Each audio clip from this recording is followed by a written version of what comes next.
네, 오늘은 사순절 마지막 주일입니다.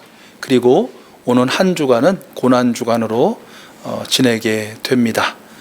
우리 이수수 가족들이 이 한 주간을 예수님의 발자취를 따라 살게 되실 텐데 실천할 두 가지 내용을 오늘 본문 말씀을 통해서 살펴보려고 합니다. 첫 번째입니다. 사형 선고를 받은 예수님은 당신이 매달릴 그 십자가의 틀을 메고 골고다, 즉 해골 골짜기를 향해서 나아가셨습니다. 이미 모진 매질 끝에 많은 살이 찢겨져 나갔기 때문에 더없이 고통스러우셨을 것입니다. 그리고 과다 출혈로 인한 쇼크 증상으로 인해서 단 한 걸음도 나아갈 수 없는 그런 상황이셨을 것입니다. 아무리 재촉하고 채찍질을 해도 더 이상 한 걸음도 나아갈 수 없다라는 사실을 한 이 로마 군인들은 현장에서 가장 건강해 보이는 한 사람을 지목합니다. 그리고 그를 붙들어서 끌고 옵니다. 강제로 예수님이 지고 있는 사형 틀을 지게 합니다. 그가 누구입니까? 바로 시몬입니다. 당시 시몬이라는 이름은 흔했던 것 같습니다. 우리가 잘 알고 있죠? 베드로의 본명이 무엇입니까? 시몬입니다. 그래서 구별하기 위해서 출신지를 앞에 넣죠. 이 시몬은 구레네 시몬입니다. 그러니까 구레네 출신 또는 구레네 거주자 시몬이라는 의미겠죠. 구레네는 지금의 북아프리카의 리비아라는 나라가 있는데요. 그 수도인 아마 트리폴리 지방일 것이다 라고 추측합니다. 흩어진 유대인들, 즉 디아스포라가 세계 각지에 공동체를 형성했는데, 마을을 형성했는데 꽤나 규모가 있던 것으로 그렇게 전해집니다. 이 구레네 출신 시몬, 구레네 시몬은 유대인들에게 있어서 꼭 지켜야 할 의무, 즉 유월절 절기를 지키기 위해서 예루살렘에 와 있었습니다. 시몬이 언제부터 예수님을 알았는지 또는 예수님께 관심이 있었는지 알 길은 없습니다. 단지 갖은 욕설과 돌 팔매질, 그리고 일부의 통곡과 슬픈 울음소리, 그리고 무질서한 군중들을 통제하는 군인들의 고성까지 섞인 매우 혼잡스럽고 혼란스러운 그 장소에 시몬이 있었던 것입니다. 그는 참으로 억울하게도 예수님의 사형틀을 대신 맵니다. 그 일은 칭찬받거나 사실 동정받을 일은 아니죠. 모욕적인 일입니다. 사형수의 찢긴 살과 그의 굳은 피가 덕지덕지 붙어있는 그 무거운 나무를 진다는 것, 정말 끔찍한 일입니다. 더욱이 자원에서가 아니지 않습니까? 억지로 재수없게 붙들려서 완력에 끌려와 진 것입니다. 예수님의 십자가를 대신 지은 이 구레네 시몬에 대한 이야기는 이 한 절에서 끝납니다. 그런데 그날 이후 이 구레네 시몬에게 특별한 어떤 일이 일어났던 것으로 보입니다. 먼저 좀 우리가 믿음의 상상력을 발휘해 보죠. 우선 그가 십자가가 서 있는 그 사형 장소 끝까지 그 사형틀을 메고 갔다고 한다면 아마 그는 그곳에서 지쳤기 때문에 가고 싶어도 못 가고 그 자리에 주저앉아서 그 이후에 벌어진 일들을 목격했을 것입니다. 십자가에 달리시는 예수님, 나란히 달렸던 그 두 강도, 엘리 엘리 라바 사막다니를 외치시는 예수님의 그 외침, 숨을 거두시자 땅이 흔들리고 바위가 갈라지고 무덤이 열리던 그 무시무시한 사건들, 이분은 참으로 하나님의 아들이셨다라고 외치는 백부장의 외침까지, 어쩌면 그 누구보다도 가장 가까운 거리에서 가장 분명하고 또렷하게 그리고 절절하게 예수님의 십자가의 죽으심과 표적을 체험한 이가 구레네 시몬이었을 것입니다. 우리의 상상을 하지 않아도, 우리가 상상하지 않아도 구레네 시몬이 어떤 삶을 살았을지에 대한 단서가 성경에 기록되어 있습니다. 먼저 오늘 말씀의 병행 구절, 그러니까 같은 사건을 기록하고 있는 마가복음 15장 21절은 구레네 시몬을 알렉산더와 루포의 아버지 이렇게 소개하고 있습니다. 성경에서는 보통 누구의 아들 누구 이렇게 소개하지 누구의 아버지 누구라고는 잘 소개하지 않습니다. 그런데 이 구레네 시몬의 경우는 달랐다는 것이죠.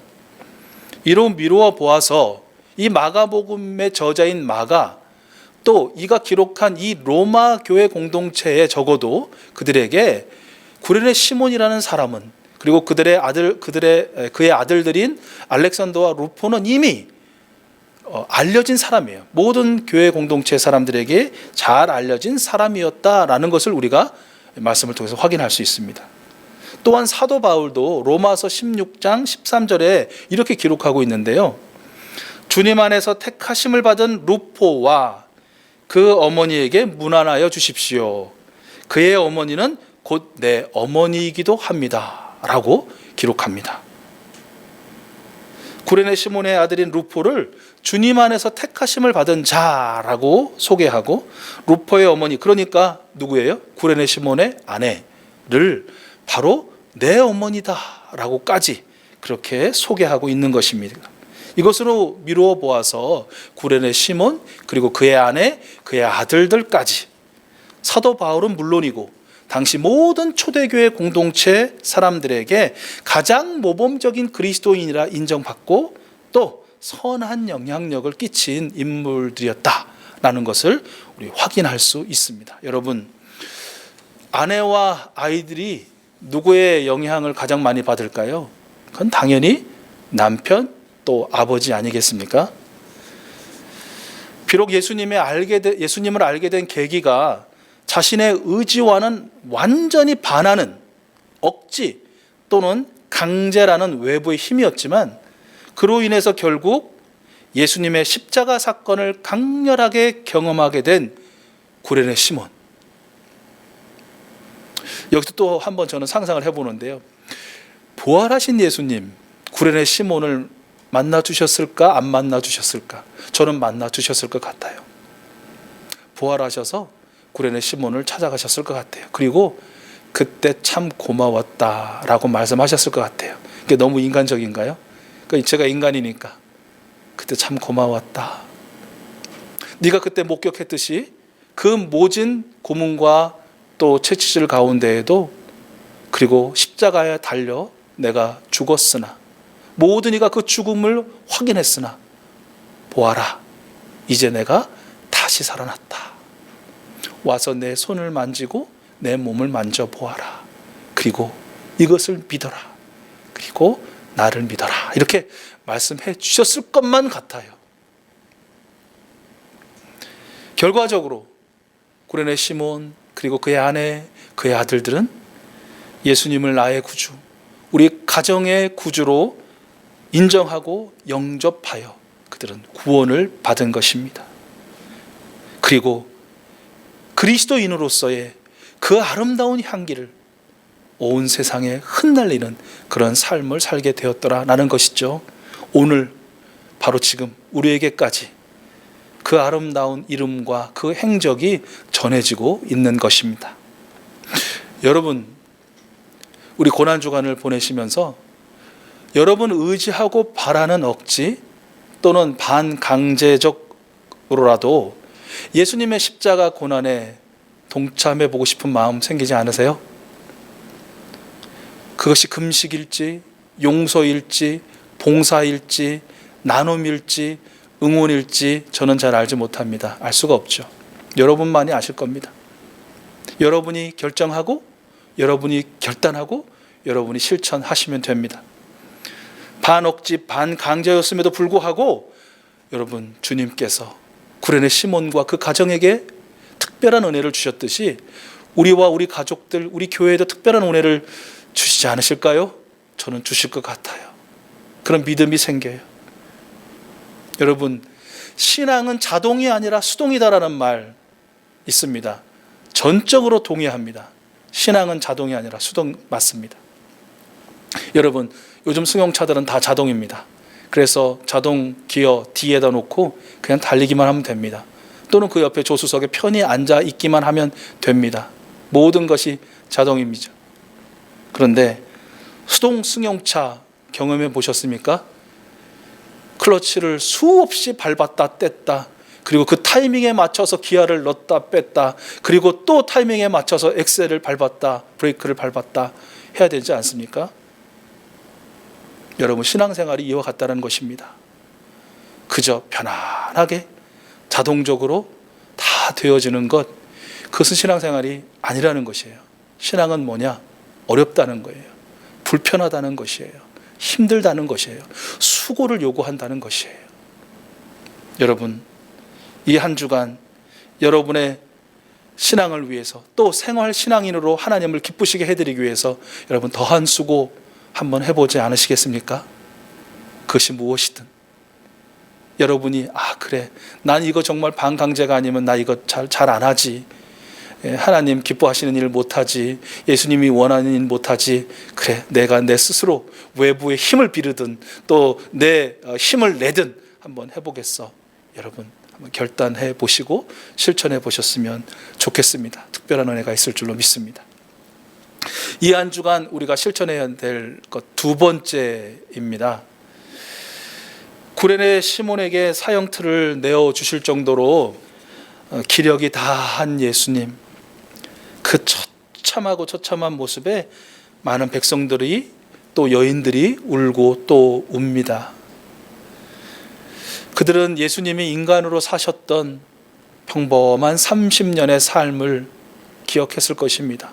또 그들은 예수님이 하나님으로 살아내신 특별한 3년간의 삶을 기억했을 것입니다. 정치, 종교 권력자들과 그들에게 기생하는 자들에게는 채찍을, 그러나 그들에게 노예처럼 눌리고 죄인처럼 취급받던 가난하고 병든 사람들, 고아와 가부들에게는 더할 나위 없는 하늘의 사랑으로 함께 하시고 베풀어 주셨던 우리 예수님, 수많은 사람들에게 지옥 같았던 삶을 천국 같은 삶으로 바꾸어 주셨던 우리 예수님, 정말 아무 죄도 없으신데 이렇게 참혹한 현장에서 쓰러져 가는 우리 예수님을 보면서 울고 또 울고 가슴을 치고 또 치고 통곡하였던 것입니다. 그런데 여러분, 예수님께서는 그 여인들에게 이렇게 말씀하세요. 28절 말씀이죠. 예루살렘의 딸들아, 나를 두고 울지 말고 너희와 너희 자녀를 위하여 울어라. 진정 애통해하며 대신 울어줘야 할 대상은 예수님이 아니라는 것입니다. 우리 예수님은 십자가라는 치욕의 사형틀에서 비록 죽으심을 당하실 것이지만, 그러나 모든 생명을 죄와 사망에서 구원하시기 위해서 영광의 부활을 맞이하실 것이기 때문이다 라는 것입니다. 누구를 위해 울어야 합니까? 이스라엘입니다. 하나님이신 예수 그리스도를 믿지 않고 도리어 죽이기까지 하는 그 죄인들을 위하여 울라 하십니다. 죄인인 줄도 모르고 사망과 심판이 임박한 줄도 모르고 치기 어리게 웃고 떠들고 있는 그 이스라엘을 위해서 울라고 우리 예수님이 말씀하십니다. 자녀가 있다는 것이 더욱 고통스러울, 차라리 산사태가 일어나 거기에 파묻혀 죽는 것이 낫다라고 여길 만큼 고통스러울 최후 심판 앞에 서게 될 것을 깨닫지 못하는, 바로 그 생명들을 위하여, 그 한 생명을 위하여 울라고 우리 예수님 말씀하십니다. 예수님께서 그렇게 부탁하신 이유가 있을 거라고 생각해요. 그것은 그 백성들과 그 여인들, 즉 예수님을 위하여 통곡하고 울었던 그 사람들의 눈물과 애통함을 통하여 수많은 죄인들이 죄와 사망으로부터 돌이켜 구원과 영생으로 나오게 할 수 있으리라는, 그 통로요 도구가 되리라는 기대가 있으셨기 때문 아닐까. 여러분, 여러분도 특별한 한 주간을 보내게 되죠. 1년 내내의 한 주간과는 좀 다른 것입니다. 2000년 전 이야기입니다. 그게 무슨 나와 상관일까, 나하고 무슨 관련이 있을까 싶지만, 그러나 이 고난주간이라는 특별한 한 주간은 우리의 눈에서 눈물을 흐르게 만듭니다. 우리 예수님과 십자가를 생각하고 또 묵상하면 할수록 우리에게도 흐르는 눈물을 멈출 수가 없습니다. 우리 영혼의 저 깊은 곳으로부터 솟구쳐 오르는 안타까움을 우리가 막을 수가 없는 것이죠. 말로 다 할 수 없는 감사도 있고 감격도 있습니다. 그리고 무엇보다 무한함과 죄송스러움의 눈물의 양이 더 클 것입니다. 그런데 여러분, 오늘 예수님께서 우리에게도 말씀하십니다. 나를 위하여 울지 말고 내 생각에 울지 말고 너와 너의 자녀들을 위해서 울어라. 영원한 심판을 앞두고도 모르고 죽어가는 생명들을 위하여, 그 한 생명을 위하여 울어라 말씀하십니다. 우리 예수님께서 직접 우신 일도 있죠. 여러분 기억하시죠? 나사로의 죽음 앞에서 슬퍼하던 마르다와 마리아 그리고 그 친구들을 보시며 우리 예수님 우셨습니다. 또 우리 예수님 예루살렘에 입성하기 전에 하나님의 품을 떠나 제 길로 돌아다니는 죄인된 그 예루살렘에 있는 생명들을 보시고 우셨습니다. 예수님은 그렇게 한 생명 그리고 생명들을 위하여 우셨습니다. 우리 고난 주간을 지내면서 예수님처럼 울고 또 예수님께서 위하여 울라고 하신 생명들을 위하여 울면 어떨까요? 갑작스러운 전염병으로 인해 가족을 잃고 슬퍼하는 이들을 위하여 우리 웁시다. 온갖 차별과 혐오, 비난과 소외의 대상이 된 이 땅의 낮고 낮은 자들을 위하여 우리 웁시다. 하나님의 임박한 심판을 무시하고 그것을 허황된 이야기로 치부해버리는 죄인된 이들을 위하여 우리 웁시다. 하나님께서 구원하시기 위해 나를 보내셔서 관계 맺게 하신 나의 사랑하는 그 일을 위하여, 그 생명을 위하여 우리 웁시다. 여전히 자신을 하나님으로 여기는 나, 우상 숭배를 주저하지 않는 나와 우리 가족을 위하여 이 한 주간 웁시다. 우리의 눈물을 통해, 우리의 애통을 통해, 우리의 가슴침을 통해 우리 주님께서 구원의 은혜를 그들에게 베풀어 주시리라 확신합니다. 오늘 말씀을 여러분 정리합니다. 고난 주간을 맞는 익수수 가족 여러분, 오늘 우리 십자가를 지고 예수님의 뒤를 따릅시다. 우리 나와 나의 가족을 위하여, 생명들을 위하여 울며 예수님의 뒤를 따릅시다. 그리고 여전한 죄인된 나와 우리를 위하여 오늘도 십자가를 지시는 예수님께 우리 간구합시다. 예수님, 저를 기억해 주십시오. 예수님, 우리를 기억해 주십시오. 예수님, 저들을 기억해 주십시오. 예수님께서 말씀하십니다. 내가 진정으로 너에게 말한다. 너와 내 가족 그리고 모든 생명들이 오늘 나와 함께 낙원에 있으리라. 아멘. 사랑하는 익수수 가족 여러분, 이 한 주간 예수님의 뒤를 따라 여러분은 무엇을 하시겠습니까?